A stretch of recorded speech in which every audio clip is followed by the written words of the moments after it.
أبيري ها وام حيا بالكان وايفون 8 بلس واو وان كهلا سنة حتى waxaan rabaa inaan soo iibsado iPhone XS Max waxa ku soo gudi raba saaxiibka Soomaa saaxiibkane maxaa dhacayna Daniel soo saaxiibka maahan ma mid kas faqriga faqiirnimadiisa taa waxay maraysaa inuu kalidiisa gato kaas maxaa dhacay qiyaasi kartaa nin aan weydiisto 50 kun oo neero oo isii waaye haddana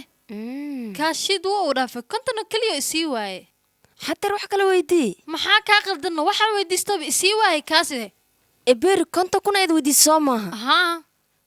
meeqa ayuu jiraa 26 sano jira 26 ها weli wuu yariyaa jaanis adiga 26 sano ها طبعا weli waa shiid 26 sano iyo weli shiid aan dhigays adiga soo maqlin saxis inay dhahdo 24 sano wixii ka dambeeyo shiid ma ahan ee waa faqri qofka saxis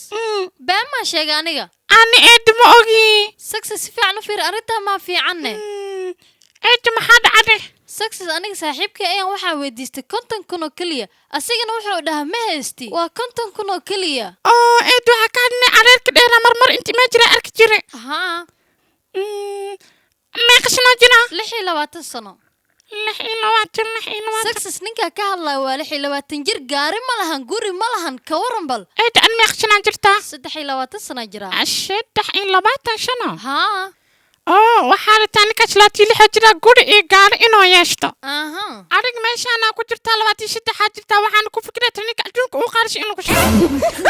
waalan aha eed ar ilaahay ka cabsho qafa waxa ku amreemay inuu ku takum oo dhidhil oo kugu shiimiya ani waxa ku rajaa xoolaha dadka inta ka baxda oo nafsadada ar waxa cabsada saxis shaqaare rata ka waran ma xishooto ma jeerto war orod bax ee shaqeysho abal ashxaad ku keenta haysta abalka mucuni rataani waxa cunti ma beesto miskiinkeena bay ka waran anoo aago kale taa wadanka eebay caloosha ka baahanta telefoon weyn warata abal warkaash ana hadoo ila tashalay anoo nooca u yaala saaxiib ma baka dhig lahayn